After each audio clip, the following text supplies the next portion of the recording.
Hello, everyone. I'm Ava, and tonight I'll be summarizing the movie Behaving Badly. Spoilers ahead. Watch out and take care.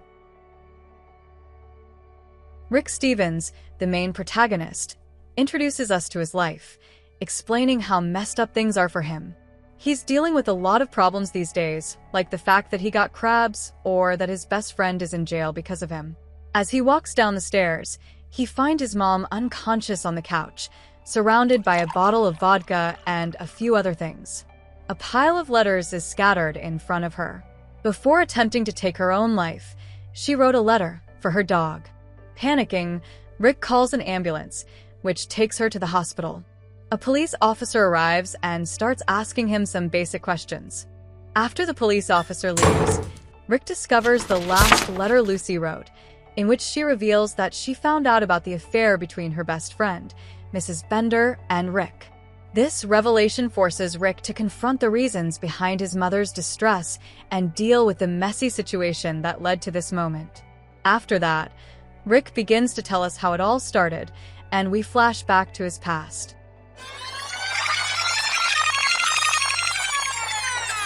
It all started 2 weeks ago. Rick complains about still being a virgin. While confidently looking at himself in the mirror, he tells himself that this is the year he's going to change that. He's interrupted by his polished, muscular brother, Steven, who works on his glutes 5 times a week. Steven criticizes him for leaving the toilet seat up, but Rick shifts the blame onto their mother. She confirms it without much concern. Rick's mom, Lucy, struggles with alcoholism and doesn't pay much attention to her kids.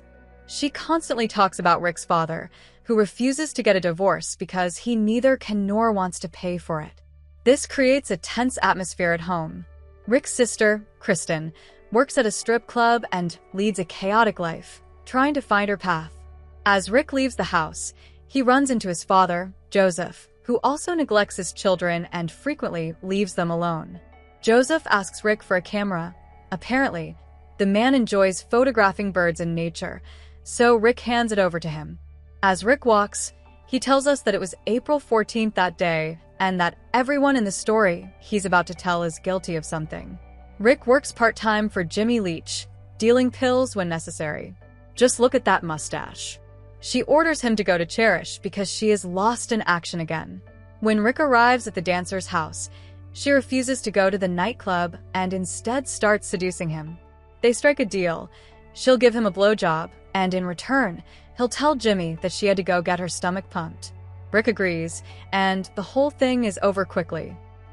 Looking for a distraction, Rick heads over to his friend Billy's house. This is where we meet Billy's mom, Mrs. Bender. Don't let her attractive exterior fool you. She's dangerous. She's both the mother of his best friend and his own mother's best friend.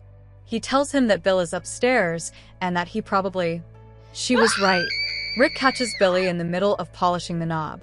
Billy asks for a tissue, and Rick generously hands him one. Billy had failed homeschool twice, which eventually forced the authorities to make his parents send him to a real school. A real genius, huh? Just kidding, he's just your average wanker. As they open the door to leave, Mrs. Bender is standing there. She sends her son to the store to buy cigarettes, and then tells Rick that she needs him, to help her with something. As the conversation unfolds, it becomes clear that she's been eavesdropping. She starts getting closer to him. She tells Rick that one day he'll have a girlfriend, and that he owes it to her to be ready. I want to be your teacher. Focus on the girls, Rick. This is what every teenager dreams of. It all leads to an unexpected twist, sparking a secret and surprising affair between Rick and Miss Bender. It's a complicated situation that adds another layer of tension to Rick's already challenging life. When he wakes up the next day after losing his virginity, he wonders how his acquaintances would react to it. His brother, for example, the son of the woman he lost his virginity to, or Nina. I will never be your girlfriend. At school, Rick and his friend Billy talk about ways for Rick to express his feelings for Nina, the girl he secretly had a crush on. During their conversation, Billy reveals that Rick has been in love with Nina since the 6th grade. The irony is almost comical. Just yesterday, Rick was with someone's mother, and now Billy is helping him confess his feelings. To Rick, Nina seems kind and charming. He's drawn to her calming smile and gentle laughter, but his shyness holds him back. Instead of approaching her, he prefers to lose himself in daydreams, imagining the perfect moment, until he finally gathers the courage to talk to her. Hello, snowman. Carlos Malinauskas. He offers Rick a bet. If Rick manages to win over Nina and make her his girlfriend, Carlos will give him $1,000. But if Rick fails, he has to pay Carlos the same amount. They agree that the bet will last for 2 weeks. What Rick doesn't initially realize is that Carlos is the son of a dangerous gangster. Information he learns from the guy whose mom he was with just yesterday. This puts Rick in a risky position because if he can't pay up, the consequences could be serious. Feeling the pressure of the bet and everything that comes with it, Rick seeks solace in the school bathroom. Maybe he should have gone to his best friend's mom. She would have surely comforted him. Instead, he finds Saint Lola in the bathroom. Saint Lola encourages Rick, telling him that he can impress Nina and win her heart. Kevin Carpenter. Kevin is Nina's boyfriend, but We are through. still ex-boyfriend. Rick sees this as an opportunity to win her heart and make her his girlfriend. The professor says that Nina is the only one who got an A. The beauty turned toward him, then turned back after he didn't know the answer to the professor's question. Man dies. Director Poole canceled the afternoon classes due to his death, and the students took it very hard.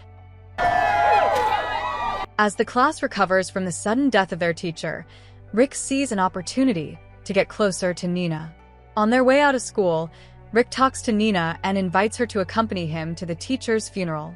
Kevin arrives at that moment, and Nina agrees to go with Rick to the funeral in front of him. First date at a funeral. How perfect. The next day, at their teacher's funeral, Rick and Nina sit in Rick's mom's car. Nina casually mentions that she loves Josh Groban's music. Hearing this, Rick impulsively lies, claiming he personally knows Josh Groban and is going to his concert tomorrow. Even Bill doesn't buy it. Nina, thrilled by the idea, eagerly asks if she can come along. Desperate to spend more time with her, Rick quickly agrees, seizing the opportunity. After the funeral, Rick and Nina head home together, but their day takes an unexpected turn when another car accidentally crashes into them. To their surprise, the driver at fault is none other than the church father, who quickly admits his mistake, says he'll cover the damages, and apologizes. Although the incident is minor, it leaves Rick's car in need of repairs, complicating his plans to take Nina to the concert. Meanwhile, at the strip club, two guys confront Jimmy, threatening him because he doesn't know how to run the club properly. They tell him that he must either increase the club's revenue or he'll lose his job. Probably a leg. Determined to keep his promise to Nina, Rick turns to Jimmy for help, knowing that Jimmy has connections that could get him tickets for the concert. Jimmy agrees to assist Rick with his concert plans, but only on the condition that Rick gets drugs from his dealer. Rick reluctantly agrees to Jimmy's demand and arranges to get the drugs from a well-dressed gentleman. Since his car is still out of commission due to the accident with the priest, and he can't take Nina to the concert on a bike, Rick goes to a kind lady who owns a car, Miss Bender. If you want the car. Mrs. Bender is killing God in him. Before going to sleep, Saint Lola comes by. Rick tells her about his problems, but she simply tells him not to rush into things. She says she's going on vacation to Ibiza, so he'll have to manage on his own for a while. Look out for the Lithuanian. The next day, when he gets up, his mom is redecorating. She's literally painting the kitchen orange. When he goes to Mrs. Bender's place to pick up his car, her husband is the one who greets him. The same husband whose wife Rick slept with. Luckily, the guy doesn't know and just mentions he's heading out hunting. Mrs. Bender agrees to lend Rick her car, but only on the condition that he takes her son, Billy, with him. For God's sake, woman, you literally made the deal yesterday. With this new arrangement in place, Rick sets off with Billy, feeling optimistic about the night ahead. While they're in the car before the concert, Nina asks Rick about his plans after graduation. He says he doesn't have any. She, on the other hand, Well, I'm gonna become a priest. says she's going to become a nun. What a plot twist. This girl apparently never plans on having sex. But then, why did she even have a boyfriend? How did that even work? She's a strange one. When he steps outside, overwhelmed with frustration, he punches the car. He dents it a little. They head over to Jimmy's place. Rick hands him the goods and asks for the backstage passes. That was the deal. But then, disappointing news. Fuck yourself. The deal is off. They realize Jimmy scammed them. He never even bought the tickets. This unexpected setback throws off Rick's plans, and now he's scrambling to salvage the night. Nina shows up, saying she doesn't want Josh waiting for them. But just then, Billy notices Rick's dad's car. Through the window, they hear Rick's dad going at it with some girl. Not hitting her with a bat. From the strange noises that follow, they realize Billy's dad is there too. Nina is a little shocked. They knock on the door, and when the two men come out, they snap a picture of them. Turns out, the two were having all kinds of fun with this girl. This discovery deepens their sense of betrayal and leaves them completely baffled. They head to a cafe for coffee. What's your name? What is your name, honey? Where Rick tells them to fix the dent in the car, and the whole thing will be forgotten. Wait, wasn't Billy's dad supposed to be out hunting? After coffee and some deep life talk, Rick and Nina say their goodbyes. Even though Rick couldn't keep his promise to Nina, he apologizes. She forgives him, but the mood stays tense. They didn't make it to the concert, but honestly, the night was fun in its own twisted way. The next morning, while eating an apple for breakfast, his mom shows up. She tells him she knows exactly what went down last night, because her detective was keeping an eye on things. When he asks where his dad is, she simply says he's on a business trip. Lithuania. He went to rehab for alcohol addiction, with a suitcase and a bottle of vodka. God, what a mess. On the way to school, here comes the priest, a follower of Jesus Christ. Maybe they were just doing some sadomasochistic stuff a few minutes ago. Just kidding, folks. The priest is an honorable and pure man, a true believer calling people to believe in Jesus Christ. Don't fuck me. Come on. Dear Rick, your wife will write you an excuse. It's better to vacuum than go to school. While he's at the locker, someone arrives. Hello. Hey, Carlos. What's up? Carlos warns him. Billy asks where he was during the first class. Better you don't know. Billy, trust me. Better you don't know. Nina greets him. A new teacher arrives. She says she's happy to be teaching them. They literally wait to see if she's asleep or dead. But in the end, she was just asleep. Now she's really dead. They took her away to be cremated. Rick and Billy have to go to the principal's office. Why? Kevin reported them for betting that the nun would die. While the principal is lecturing them, the secretary walks in. From the looks, it's clear that the principal is having an affair with her. In this movie, everyone has their secrets. When the principal leaves to do some things with the secretary, Rick finds some photos from the women's locker room in the drawer. Wouldn't be surprised if this is something every school principal does. When the principal returns, they make a quick deal. He'll leave them alone for the rest of high school if they forget about the pictures. Billy and Rick walk Nina home. Nina says she'll cry if she becomes a nun. Through their conversation, we learn it's more of her parents' wish to protect her from the world. There's still hope for you, Rick. When Rick gets home, he receives a call from the mechanic who's fixing his mom's car. Mantis Bartuska, the mechanic, an important character for the rest of the story. The mechanic tells him the repair will take another week, but he'll send him an Aston Martin for the meantime. Kristen is no longer a stripper. She got accepted into college. Who's Aston Martin? This guy is really dumb. The new car has arrived. They go to pick up Nina. Now Billy is sitting in the front seat. I guess it's not too tight for him. Rick is really happy about the car and enjoying the time with Billy and Nina. However, their happiness is short-lived. They hear police sirens. Rick quickly hides the pills. If life worked this easily, I wouldn't have been in jail 3 times for the same things. The worst is when they catch you at the border. The police officer asks if Rick knows that the car belongs to Mantas Bartuskas. It turns out that the mechanic is actually the most notorious Lithuanian mobster in the country, and the car is stolen, likely along with most of the cars in his workshop. What's even more interesting is that, if you recall, it was none other than the priest who sent him to that workshop. What a mess in this guy's life. This is unreal. The police arrest Rick on charges of murder. He ends up at the police station for questioning. Rick strongly denies the charges, explaining that he visited the mechanic on the priest's advice. During their conversation, it's revealed that Mantas Bartuskas was found dead in Rick's mom's car, the same car the priest had hit. Also, that same Bartuskas wanted to reveal the name of the head of the Lithuanian mafia to the police, but now he's dead. Rick is the prime suspect. The lawyer arrives, sent by the priest. Followers of Jesus Christ seem to have connections everywhere. Rick, do you want to hit her too? Of course, they want him to keep the church out of all this. At the lawyer's urging, Rick blames his father for the crime being pinned on him. He tells the police that his father is involved with the Lithuanian mafia. The police easily believe this, considering that his father is currently on a business trip in Lithuania. Business trip. Lithuania. Rick drives the lawyer home. The lawyer swaps aspirin for ecstasy and accidentally takes Rick's drugs. Under the influence, she starts getting closer to Rick, gently stroking his face. Oh my God! It was also my first time with something like this. Mrs. Deva and I were together when I tried ecstasy for the first time.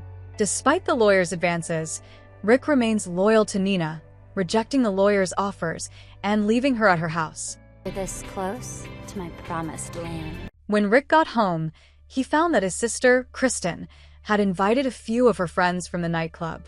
They were talking about space and the stars. Then he saw Cherish, the one from the beginning of the movie. Remember her? Hello. He calls Billy and makes a plan.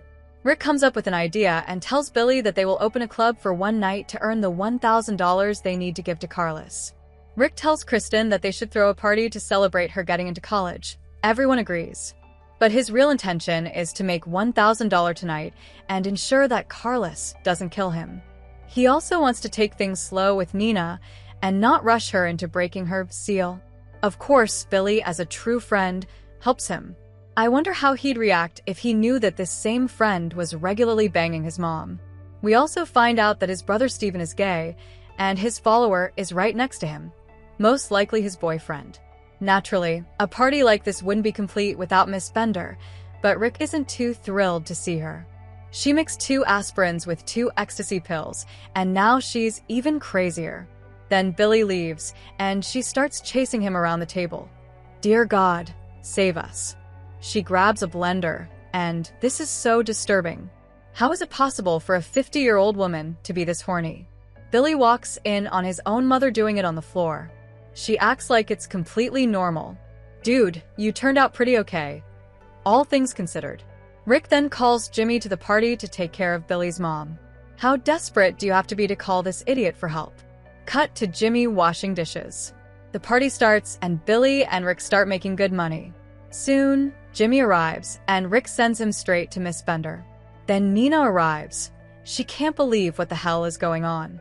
She came to check on Rick since he had been arrested. Rick quickly takes her to his room. Then this moron shows up looking for Nina, but Billy gives him a 50% discount on a lap dance with one of the dancers and gets rid of him. Meanwhile, Rick and Nina are in the room, talking. Rick tells her that life in this family is a never-ending dance. From Nina, we learn that her little sister passed away and that her parents don't like talking about it. She draws a Tau cross on his hand, the symbol of Saint Francis of Assisi, the protector of families. He gives her a stone. He says it fell from the sky. Oh, dear God.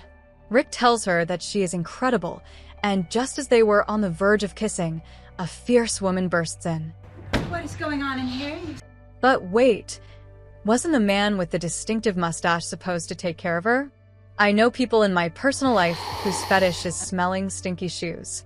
No doubt about it, Jimmy really had good intentions, and he handled things well. While Mrs. Bender is talking to Rick, Nina discovers that he is having an affair with her, which makes her furious. As Mrs. Bender approaches, this guy shows up. If you don't know who he is, that means you've been skipping through the video. He accuses Rick of opening a strip club on his territory. He's from the Malinauskas family, a ruthless criminal. Throughout the conversation, Mrs. Bender plays with Nina's hair. But Rick, once again, blames his father for all the problems. Nina has had enough and storms out. While they're talking outside, a man arrives, sent by none other than Carlos. That's when Nina learns another shocking truth. Rick had made a bet with Carlos that he would sleep with her, which makes her even angrier. Meanwhile, the police show up because he opened a nightclub without a permit. In the chaos, Nina accidentally smacks a police officer with her bag. Chaos erupts as a crowd of journalists gathers outside the house. The ruthless criminal is arrested, and Nina is taken into custody, which deeply hurts Rick. One journalist insists on an interview with Rick, constantly pestering him, but there's one woman who's always there for him. As everyone clamors for an interview with Rick to report on the events, an even bigger commotion breaks out with the journalists.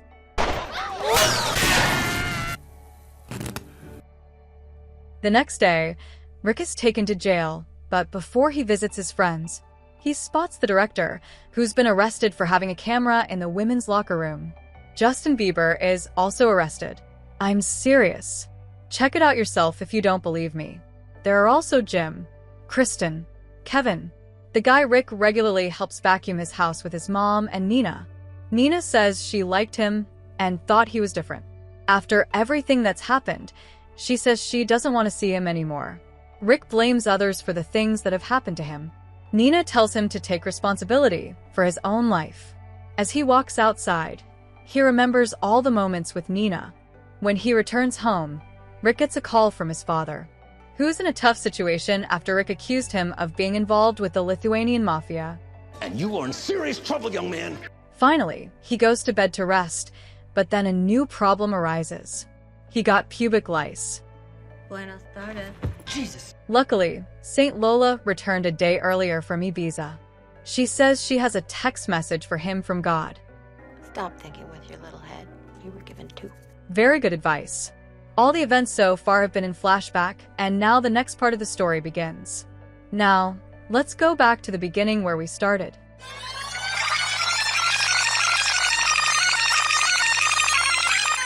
Stop. In the midst of various problems, Rick seeks solace in the church, thinking it's the solution. But after he confesses that he slept with Mrs. Bender, to Rick's surprise, the priest admits to his own affair with Mrs. Bender, creating an unexpected bond between them. Then, Pop attacks him, blaming Rick for getting pubic lice. Well, do you think Rick didn't catch them, you idiot? Mrs. Bender is officially spreading scabies around the town. I told you at the beginning, don't let the interior fool you. There's also a little doubt it could be Cherish, but we'll never know if the priest slept with her too. When Mrs. Bender knocks on his door at home, after he lets her in, she tempts him again. But our Rick has finally started thinking with his other head. Strengthened by the priest's confession, Rick confronts Mrs. Bender and convinces her to end their affair. I'll be right next door. Okay. Despite his personal problems, Rick visits his mother in the hospital. Rick goes to the hospital, and in his mind, Saint Lola is with him. When he enters the room where his mother is being kept, the nurse casually informs him that his mother passed away and that they took her to the crematorium 20 minutes ago. And while he's crying, Feed the dog like I asked. after Rick processes the news, they start talking. His mom jokes around with him a little, but also tells him that she knows more about him than he thinks. Seeing Rick's anxiety, his mother begs him to admit his mistakes and make things right. She tells him that nothing he's done is irreparable. Motivated by his mother's advice, Rick makes a decision and reaches a critical moment when Carlos confronts him with the fact that he hasn't kept his promise. Oh, card-licking motherfucking... Initially threatening, Carlos reveals that the entire bet was a joke, which eases the tension and brings relief to Rick. Rick realizes that he needs legal help to get his friend out of prison. He goes to his lawyer, who has a fondness for pills. Tension headaches. Rick asks her to get Nina out of prison. Since he can't afford the legal fees, he agrees to work part-time for the lawyer. Together, they manage to get Rick's friend out of jail. As they're outside, Mrs. Bender walks by. Her son hasn't been on her mind lately. She's going through a tough time, especially after Rick left her. When they're alone, Rick tells her that he has a letter from Father Crummins, the head of the Lithuanian mafia, which accuses her quite heavily. Who would have thought that Pop was behind it all? He seemed like such a nice guy. However, Rick doesn't blackmail her, considering everything she's done for him, and tells her to hide the letter. While Rick goes to the hospital to see his mom, we can see Nina, who now works part-time there. The hospital visit becomes a turning point in Rick's life. As everyone gathers, Steven's mother tells him she always knew he was gay. She says he works on his glutes at least 5 times a week. Rick follows his mother's advice and brings her divorce papers so she can finalize the separation from his father. And there's also her dog. Kristen is soon going off to college.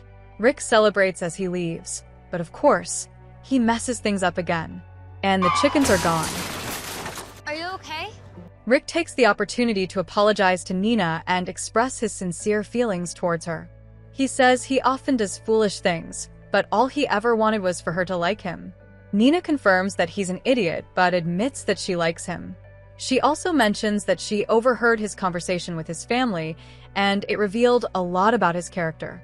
After the emotional conversation, they share a sincere kiss, symbolizing a fresh start and a positive turn in their relationship. Selena, what will Justin Bieber say about this when he gets out of jail? The secretary now works at a strip club after her boyfriend ended up in jail. She introduces a handsome young man, Billy. Before she starts dancing, she spots her mother. But her mom praises him in front of everyone, saying she had made him do push-ups every day for 7 years. And so, it seems they all lived happily ever after. That's it for this movie. Subscribe to the channel to help us reach 1,000 subscribers. And we'll catch you in the next video. Bye. By the way, Mrs. Bender's real name is Pamela.